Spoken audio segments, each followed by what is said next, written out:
مخې ته یو بریکر راغله، بریکر ته موږ بریک نیولو، په دې کې یو موټر سایکل چې ډېر سپیډو کې را روان و، رنډونه یې واله. چې څنګه را مخې ته شو نو په موږ باندې ډزې شروع کړې، ډزې وکړې. نو اوله کې موږ حیران وو چې څه مشکل کېدای شي، څوک لګېدلی به وي، موږ به ګاډي باندې والی، هغه به څه داسې مشکل شوی وي. خو چې کله دې په موږ باندې مخامخ فایرنګ شروع کړو نو مقصد یې دا و چې بس موږ باندې حملې دپاره راغلي وو، زموږ د قتل اراده یې وه. نو اول محمد مولوي صاحب هغه ولګېدلو، هغه په ګاډي کې ولګېدلو. بیا چې دروازه یې خلاصه کړه نو په دې وخت کې بیا هم پرې فایرنګ وکړو، نو بیا د ګاډي شیشه بیا ولګېدله او لاندې محمد مولوي صاحب پکې ولګېدلو. په دې کې بس منډه را منډه او دغه شروع شوه. نو شیخ صاحب الله ډېر یو بهادر او ډېر جرأت ورکړی، څنګه چې په دین کې بهادر او دغه شانتې دنیوي معاملاتو په هر څه کې بهادر او ډېر جرأتمند سړی و. نو هغه برداشت نه و چې ورور لګېږي او هغه هم بس راکوز شو نو چې د ورور حفاظت دپاره راشي، چې ورور بچ کړي. بس ظالمانو په شیخ صاحب باندې ډزې شروع کړې چې شیخ صاحب یې وویشتلو، شیخ صاحب مخامخ په سینه باندې ولګېدلو.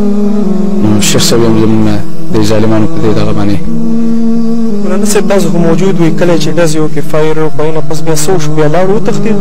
نو هغه کسان خو په هغه موقع باندې وتښتېدل او بس دلته ګڼه ګوڼه وه، دلته هېڅوک داسې نه و چې هغه رامخې ته شي او دې ظالمان ته لاس ور واچوي. بس هر چا ځان ساتل او بس هغوی ته د موقع میلاوه شو، بس وتښتېدل. بیا هم په هم نه لیدل چې په کومه لاړه، په کومه خوا لاړل، په کومه لاره باندې ووتل. بس الله رب العالمین دې ورسره پوه شي، الله رب العالمین ته سپارو. په دنیا کې زموږ د سترګو نه پټ شول، وتښتېدل. خو داسې یو ورځ ده چې هغې په باره کې الله وایي چې یوم تبلی السرائر، په هغه ورځ باندې به هر څه راښکاره شي. نو که دا قاتل په دې وخت کې دا ګمان کوي او ډېر خوشحاله وي چې ما یو مسلمان او یو عالم دین چې مخکې شو په غټه شیشه باندې بیا دوباره بیا ډزې پرې وکړې. په دې وخت کې محمد مولوي صاحب ولګېدی او شیخ عبدالحمید صاحب لا بچ و.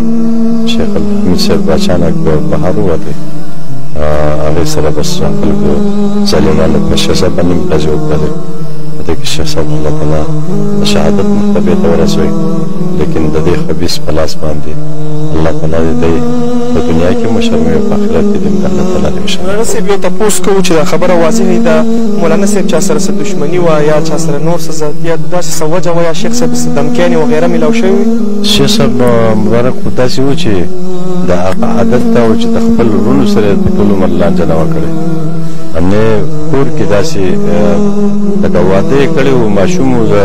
اوسه پورې موږ چېرته نه دی شیخ صاحب په کور کې یو تیزه خبره چاته کړې چې چا به ورته کنځل وکړه. کله کله به یو بیان کړی و، په چا به خاوند نه لګېدی، نو هغوی به بیا کنځلې وکړه. ده به هلته خندله وایي دا زما په مطلب نه دی پوه شوی، دا زما په مقصد نه دی پوه شوی، یا دا خبرې د غلط فکر یې کړی. انشاءالله چې زه ورسره یو ځای شم دا به دا کنځلې بیا نه کوي.